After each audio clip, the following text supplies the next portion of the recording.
That's gonna be. Oh, we're live. Hello, everybody. Good afternoon. Welcome to Post-Mortem Poets being streamed directly to YouTube because Facebook sucks eggs. I was gonna say ass, and then I was like, I probably shouldn't say that on a live stream. And then I was like, well, fuck it, actually, I can, and changed my mind. So that was the thought process of like 20 seconds ago. But yes, welcome. It's lovely to have you all here today. I hope you're all doing well and enjoying the sun from the comfort of your own homes, because you shouldn't be going out, you naughty people. Getting really distracted there. Yes, lovely to have you. So this is Post-Mortem Poets, the idea of which is that there is a wealth of wonderful poetry out there running back to ancient Mesopotamia. And whilst arguably I don't think anyone's going to be doing anything from quite that far back, I do think it's a shame that we don't get to hear about people's favourite poetry from dead poets, not just for copyright issues. Yeah, today I have two wonderful guests with me. I'll be very excited. So we have Rick Collier, the poetry man, as he has lovingly dubbed himself through Zoom. He was our host of Online Bardic Fire, which was absolutely amazing. So I'm very excited to have him coming up. We've also got Laura Kestrel, producer, poet extraordinaire, and part of the team who are running WinchesterFest. So big shout out to Laura. So yeah. Without further ado, we're going to get started. So I'll introduce you all to the wonderful, the handsome, the gorgeous bearded man, Rick. Hello. Hey. Hello. Can you hear me? We can hear you well, mate. All good. Yay. Well, yeah, thanks for inviting me here, Sam, to talk about the dead poets, like the Dead Poets Society. A fantastic film. Just watched it the other day with my kids. Actually, it is amazing. But this is in my opinion, one of the who I'd like to share is one of the greatest technicians of the English language. His poems usually take me ages to work out what he's on about, but when I do, the beauty I find there is just incredible, and it's because his words are like magical formula. Well, all poetry is really, but he's a grand wizard, and his name's W.H. Auden. And if you haven't heard him before, check him out. But if you have, Wystan Hugh Auden is, I only found that out today. I never looked it up before. His actual name is Wystan. Missed out on that when naming my children, but yeah, the first poem I'd like to read of his is called Lullaby. It might be slightly well known. The other couple might not be as well known, but this is called Lullaby.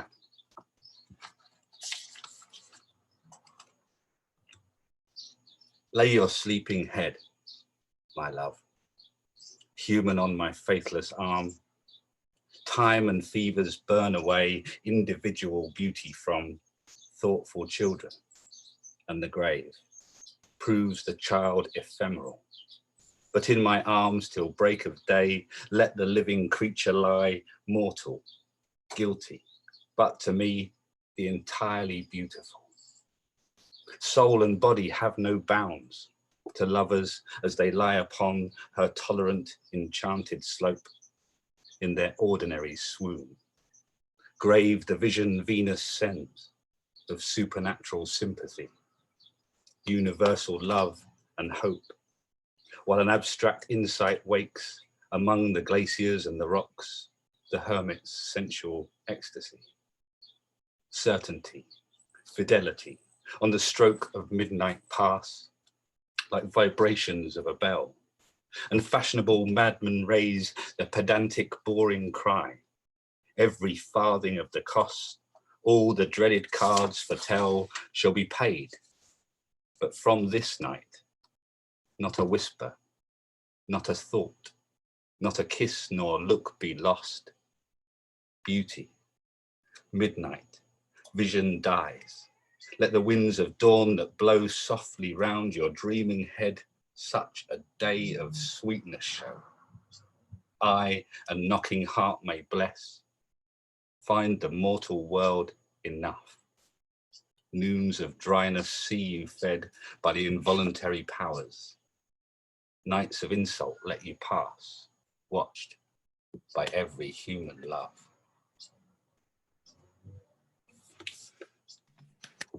So that was W.H. Auden Whiston. I didn't know that was his name. That's quite a, I mean, I knew. Have you ever looked up his name? I never did. He did W.H. Yeah, I just like when I you meet someone called that was on JB. his birth certificate. Yeah, but that was January 1937 he wrote that. So yeah, the next poem I'd like to read of his, I have tried learning, because yeah, I did want to learn another one, and this one is from a series of poems. This one's not from a series, but this one's called River Profile, and it's like a story of a river from start to finish. It has loads of invented words in it, or a few invented words, which he used to do. He used to invent forms of rhyme. He used to like change rhyme forms and just mess about with the English language. That's why I called him a wizard earlier, because he's a proper poet who writes in proper forms, but then sometimes he goes, actually, I'm going to fuck about with that and change it. So I don't know, 15 syllables there and 12 there and blah, blah, blah. So yeah, it's just, you know, that kind of wizardry is what we need with poetry, I think. But yeah, this is called River Profile.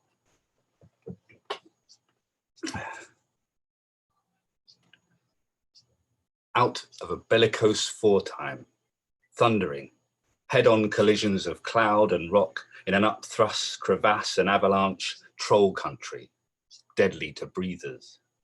It whelms into our picture below the melt line, where tarns lie frore under frowning cirques, goat bell, windbreaker, fishing rod, miner's lamp country.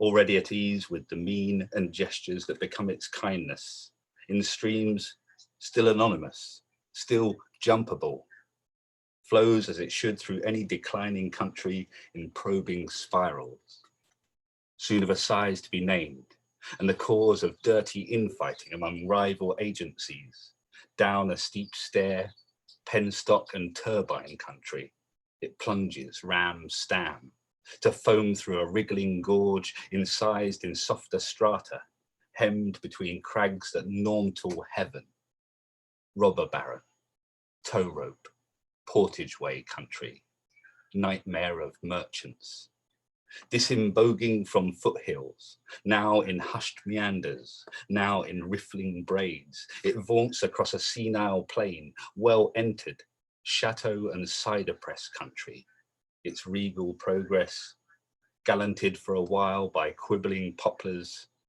then by chimneys, led off to cool and launder retort, steam hammer, gasometer country, it changes colour, polluted, bridged by girders, banked by concrete, now it bisects a polyglot metropolis, ticker tape, taxi, brothel, footlights country, a la mode always, broadening or burrowing to the moon's phases, turbid with pulverized waste mantle, on through flatter, duller, hotter, cotton gin country. It scours, approaching the tidal mark, where it puts off majesty, disintegrates, and through swamps of a delta, punting pole, fowling piece, oyster tongs country, wearies to its final act of surrender, effacement, atonement, in a huge amorphous aggregate no cuddled, attractive child ever dreams of, non-country, image of death as a spherical dewdrop of life, unlovely monsters, our tales believe can be translated to, even as water, the selfless mother of all especials. Yeah. Woo! Yeah. And now, yeah, I'd like to finish with one, which is when I met Sam, who was putting this on. I went to I remember that. I went to a gig at the Foundry and I wasn't supposed to be performing, so I was just there to get drunk and listen to poetry. And then somebody said, do you want to perform tonight? I was like, oh, okay, then I will. So I totally ruined this poem. Nonsense. No, this is the first time I ruined it. I don't know if you were there earlier, but I was like, I saw ruined it it the first time. And then outside the pub later afterwards, I was like, right, I'll get this one right now, Sam. And I ruined it again. So, and now I've actually lost my place in the book. Oh, sorry. I did have it here just in case. I thought, just in case, I'll have it there, just in case I mess it up. But this is probably my favourite poem of Borden, which talks about woods. This is part of a series of poems. I was reading my notes earlier, but yeah, from Bucolics, and it's dedicated to a guy called Nicholas Nabokov, which some folks might have heard of. I have heard of him, but I don't know anything about him. But yeah, it's like a cultural reference point for woods and what they mean to us. Yeah, Woods by W.H. Auden. Sylvan meant savage in those primal woods Piero de Cosimo so loved to draw, where nudes, bears, lions, sows with women's heads mounted and murdered and ate each other raw, nor thought the lightning kindled bush to tame, but flabbergasted fled the useful flame, reduced to patches owned by hunting squires in villages with ovens and a stocks. They whispered still of most unsocial fires, though crown and mitre warmed their silly flocks. The pastures humdrum rhythms to approve and to abhor the license of the grove. Guilty intention still looks for a hotel that wants no secrets. Ah, motherfucker.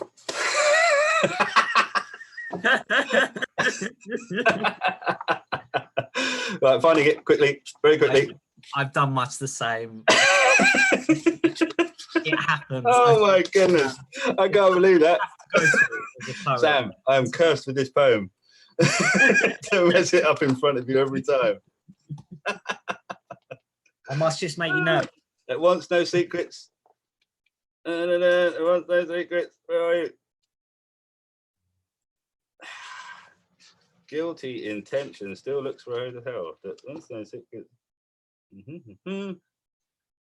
This is a big book to try and find that poem again without the singing it in. There we go. Woo! Yeah. Guilty intention still looks for a hell's that wants no details and surrenders none. A wood is that, and throws in charm as well. And many a semi-innocent undone has blamed its nightingales, who round the deed sang with such sweetness of a happy greed. Those birds, of course, did nothing of the sort. And as for sylvan nature, if you should take a snapshot at a picnic, oh, how short and lower ordersy the gang will look by those vast lives that never took another and are not scared of gods, ghosts, or stepmother. Among these coffins, which by and by the public cannot on a coast, bridle its skirt and bargain-chasing eye. And where should an austere philologist relax but in the very world of shade from which the matter of his field was made? Old sounds re-educate, an ear grown coarse, as Pan's green father suddenly raps out a burst of indecipherable Morse, and cuckoos mock in Welsh, and doves create in rustic English over all they do to rear their modern family of two. Now here, now there, some loosened element, a fruit in vigor or dying leaf utters its private idiom for dissent, and late man, listening through his latter grief, hears, close or far, the earliest of his joys, exactly as it was, the water noise. Old sounds re-educate, an ear grown coarse. Oh, hang on, what am I doing? Sorry. Now here, now there, a well-kept forest begs our lady's grace. I've messed him up totally again. Sorry, Auden. A well-kept forest begs our lady's grace. Someone is not disgusted, or at least is laying bets upon the human race retaining enough decency to last. The trees encountered on a country stroll reveal a lot about that country's soul. A small grove massacred to the last ash, an oak with heart rot, give away the show. This great society is going smash. They cannot fool us with how fast they go, how much they cost each other and the gods. A culture is no better than its woods. Sorry, Whiston. Again. Thanks not at all.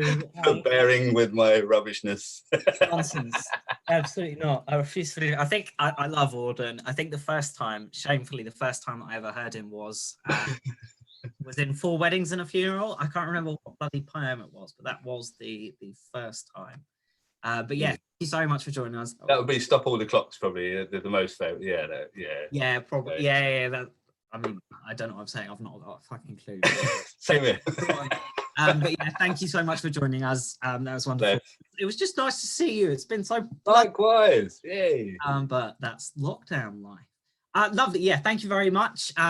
Wonderful as always. Really enjoyed that. So now I have the pleasure to introduce Laura Kestrel. They are an integral part of the WinchesterFest team and have saved my life on more than a few occasions. So I'm really looking forward to hearing what they've chosen. So I will hand it over to you, Laura. Hey everyone, hey YouTube. So I'm going to be reading two poets today, a French poet and an Italian poet. I'm going to start with the French poet. Those of you that study French at university might have heard of him. He's called Charles Baudelaire, and he was born on the 9th of April, 1821, and he died on the 31st of August, 1867, probably of syphilis, and he lived in Paris, just a little bit of context. So I'm going to read two poems from his kind of first and only full collection, where the full collection was actually published after he died. And it's called The Flowers of Evil in English. And I'm going to read two poems from the chapter Flowers of Evil. I'm going to be reading Condemned Woman, if I can find it with my little sticky note. Okay. Like pensive cattle lying on the sands, they gaze upon the endless seas until feet grope for feet and hands close over hands in languid sweetness or with quivering chill. Some with full hearts from long and private talk in deep groves where the brooks will chide and tease, spell out the love of fretful girlishness, carving the fresh green wood of tender trees. Others, like sisters, walk with stately pace, where apparitions live in craggy piles, where rose like lava for Saint Anthony, the naked purple breasts of his great trial. Some there may be by sinking resin glow, deep in a cave where ancient pagans met, who call to help for fevers in a rage, O Bacchus, silencer of all regret. And others with a taste for monkish cloaks, who secreting a lash beneath the cloth, within the woods through solitary nights, mingle with tears of pain their passions froth. O maidens, demons, monsters, martyrs all, spirits disdainful of reality, satires and seekers of the infinite, with rain of tears or cries of ecstasy. You whom my soul has followed to your hell, poor sisters, let me pity and approve, for all your leaden griefs, for slakeless thirsts, and for your hearts, great urns that ache with love. Is the first one. So he's kind of, basically the collection talks mainly about decay and sort of how he sees decay in sort of different aspects of society. So he actually has a massive chapter which is called Parisian Scenes, and it's based on sort of him walking around. It was sort of how the term the wanderer in poetry was coined, and he talks about skeletons digging. So that's what this one is called. In anatomical designs that hang about these dusty quays, where books' cadavers lie and sleep, like mummies of the ancient times, drawings of which the gravity and the engraver's knowing hand, although the theme be less than grand, communicate an artistry one sees which renders more intense the horror and the mystery, like field hands working wearily, some skeletons and skinless men. Out of the land you're digging there, obedient and woeful drones, with all the effort of your bones, of all your muscles stripped and bare. Say, what strange harvest do you farm, convicts from the charnel house?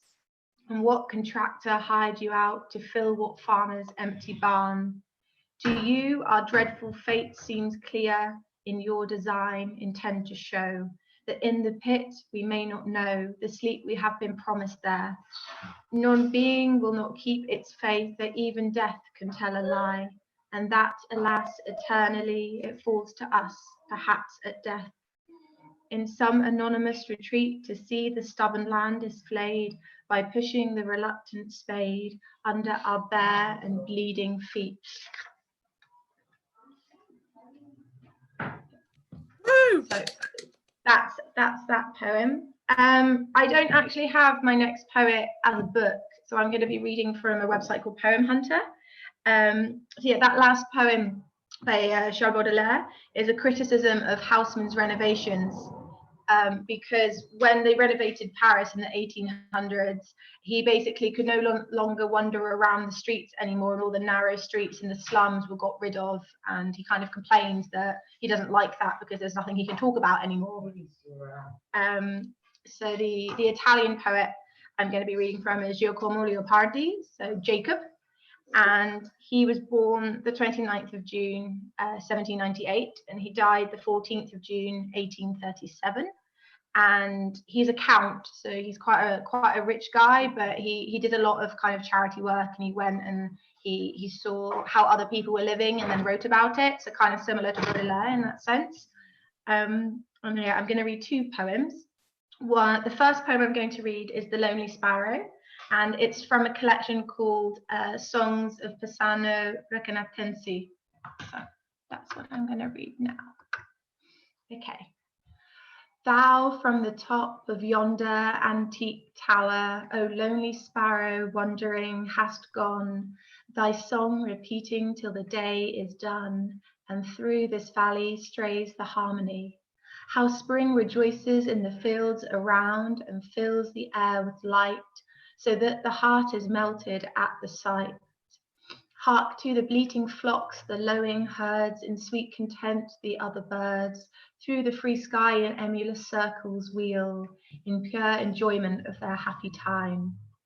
Thou, pensive, gazeth on the scene apart, nor wilt thou join them in the merry round. Shy playmate thou for mirth hast little heart, and with thy plaintive music doth consume both of the year and of thy life the bloom. Alas, how much my ways resemble thine, the laughter and the sport that fill our glee, our youthful days, and thee, O love, who art youth's brother still. Too oft the bitter sigh of later years I care not for, I know not why, but from them ever distant fly, here in my native place, as if of alien race. My spring of life I like a hermit pass, this day that to the evening now gives way, is in our town an ancient holiday.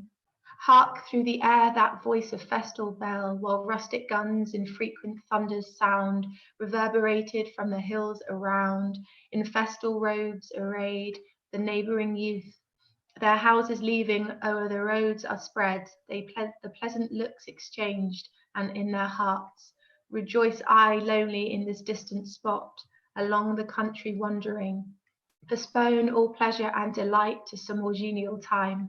Meanwhile, as though the sunny air around I gaze, my brow is smitten by his rays, as after such a day serene, dropping behind yon distant hills he vanishes, and seems to say that thus all happy youth must pass away.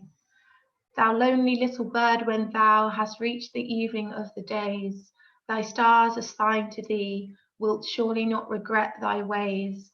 For all thy wishes are obedient to nature's law, but if I, in spite of all my prayers, am doomed the hateful threshold of old age to cross, when these dull eyes will give no response to another's heart, the well to them a void will be, each day become more full of misery. How then will this my wish appear in those dark hours, that dungeon drear? My blighted youth, my sore distress, alas, will then seem happiness. Thank you. That was lovely. So that's the first poem, and I just have a very, very short one just to finish off. It's called The Infinite, and it's part of sort of a six-part book. And sort of each part of the book kind of stands alone as its own chapbook, but normally they're put together in a big collection. And it's from the chapbook The Idyllic, and it's probably his most famous poem, and it's called The Infinite.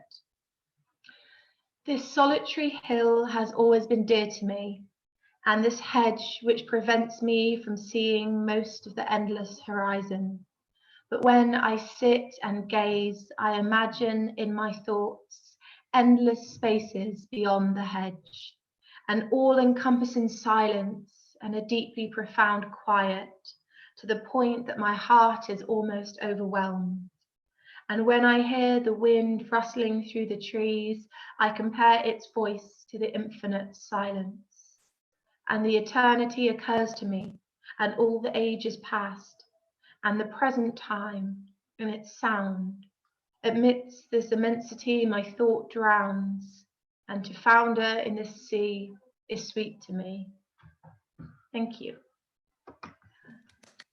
Woo! Thank you very much. That was wonderful. I've not heard from of those two poets before, so it was great to be able to hear something new. So thank you. That was wonderful. No problem. Lovely. Perfect. Thank you, Connor. Cheers. Right. So this is our full show now. And I'll be honest with you, my uneducated ass did quite quickly run out of poetry. So I'm going to be I say that that sounded like a bad thing towards the person I am going to be reading from, and it isn't. Amazing.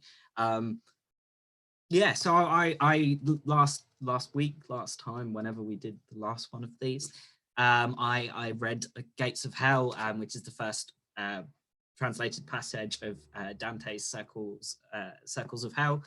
So I'm going to be carrying that on with the second one that's titled The Lustful, because I think it's stunning. It's just got some incredible imagery. Like you could be almost certain the dude has actually been to hell. So yeah, so this is from Dante. And so from circle 1, I now went down deeper to circle 2, which bounds a lesser space and therefore greater suffering. Its sting is misery. Minos stands there, horribly there and barking. He on the threshold checks degrees of guilt, then judges and dispatches with his twirling tail. I mean that every ill-begotten creature, when summoned here, confesses everything, and he, his sense of sin is very fine, perceives what place in hell best suits each one, and coils his tail around himself to tell the numbered ring to which he'll send them down. Before him always stands a crowd of souls. By turns they go, each one for sentencing. Each pleads, attends, and then is tipped below. You there, arriving at this house of woe. So when he saw me there, the judge spoke forth to interrupt a while his formal role. Watch as you enter, and in whom you trust. Don't let yourself be fooled by this wide threshold. My leader's thrust. This yelling, why persist? Do not impede him on his destined way, for this is willed where all is possible that is willed there, and so demand no more. But now the tones of pain continuing, demanded I hear them out. And now I've come where grief and weeping pierce me at the heart. And so I came where light is mute, a place that moans as oceans do, impelled by storms, surging, embattled in conflicting squalls. The swirling wind of hell will never rest. It drags these spirits onward in its force. It chafes them, rolling, clashing grievously. Then once they reach the point from which they fell, screams, keening cries, the agony of all, and all blaspheming at the holy power. Caught in this torment, as I understood, were those who, here condemned for carnal sin, may reason bow to their instinctual bent. As starlings on the wing in winter chills are borne along in wide and teeming flocks, so on these breathing gusts the evil souls, this way and that, and up and down they're borne. Here is no hope of any comfort ever, neither of respite nor of lesser pain. And now, as cranes go singing lamentations and form themselves through air in long-drawn lines, coming towards me trailing all their sorrows, I saw new shadows lifted by this force. Who are these people, sir? I said. Tell me why black air scourges them so viciously. The first of those whose tale you wish to hear, he answered me without a moment's pause. Governed as empress over diverse tongues, she was so racked by lust and luxury, the sentenceness was legal under laws she made to lift the blame that she herself incurred. This is Semiramis. Of her one reads that she, through heir to Ninus, was his bride. Her lands were those where now the Sultan reigns. The other lovelorn slew herself and broke her vow of faith to Sychaeus' ashes. And next, so lavish, Cleopatra. Helen, you see, because of her a wretched waste of years went by. See, great Achilles, he fought with love until his final day. Paris, you see, and Tristan there. And more than 1,000 shadows he numbered, naming them all whom love had led to leave our life. Hearing that man of learning herald thus these chevaliers of old and noble ladies, pity oppressed me and I was all but lost. How willingly, I turned towards the poet, I'd speak to those two who go conjoined and look to be so light upon the wind. And he to me, you'll see them clearer soon when they are closer, call to them. Invoke the love that draws them on, they will come. The wind had swept them nearer to us now. I moved to them in words. Soul-wearied creatures, come if none forbids to us and breathless speak. As doves when called by their desires will come, wings spreading high to settle on their nest, borne through the air by their own steady will, so these two left the flock where Dido is. They came approaching through the malignant air, so strong for them had been my feeling cry. Our fellow, being gracious, kind and good, you on your journeying through this bruised air, here visit two who tinge the world with blood. Suppose the sovereign of the universe was still our friend. We pray he grant you peace, you pity so the ill perverting us. Whatever you may please to hear or say, we as we hear, we as we speak assent. So long as now they do, these winds stay silent. My native place is set along these shores, through which the river Po comes down, to be at last at peace with all its tributaries. Love, who so fast brings flame to generous hearts, seized him with the feeling for the lovely form now torn from me. The harm of hell still rankles. Love, who no loved one pardons love's requite, seized me for him so strongly in delight that as you see he does not leave me yet. Love drew us onwards to consuming death. Cain's ice awaits the one who quenched our lives. These words borne on to us from them were theirs. And when I heard these spirits in distress, I bowed my eyes and held them low until at length the poet said, what thoughts are these?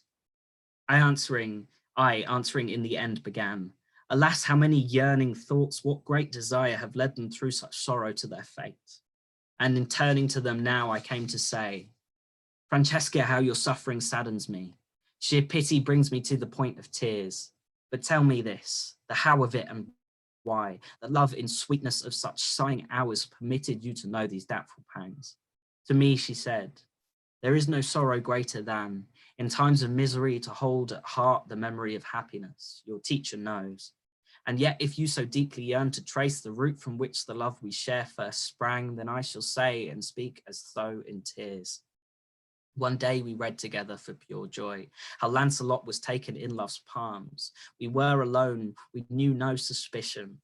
Time after time, the words we read would lift our eyes and drain all colour from our face. A single point, however, vanquished us. For when at last we read the longed-for smile of Guinevere, at last her lover kissed, he who from me will now never depart, touched his kiss trembling to my open mouth. This book was Galeholt's, Panda penned the pimp. That day we read no further down those lines, and all the while as one of them spoke on, the other wept, and I, in such great pity, fainted away as though I were to die, and now I fell as bodies fall for dead. Thank you very much. I love Dante. His imagery is just absolutely stunning. I'm sorry if I tripped up on some of the names there, because they're a bloody nightmare, is what it is. But yeah. Thank you everybody who's joined us. Thank you everyone who's watched it. I hope you've had had an enjoyable time. I thoroughly enjoyed doing this this little stream. I think it's wonderful to be able to hear from such amazing poets, and also to be able to hear their favourite poetry and just have a look back. So yeah, it's been brilliant. Big thank you to Rick Collieri and Laura Kestrel. You've both been absolutely wonderful. It's been a real pleasure to have you. So yeah, thank you everyone, and enjoy the rest of your day.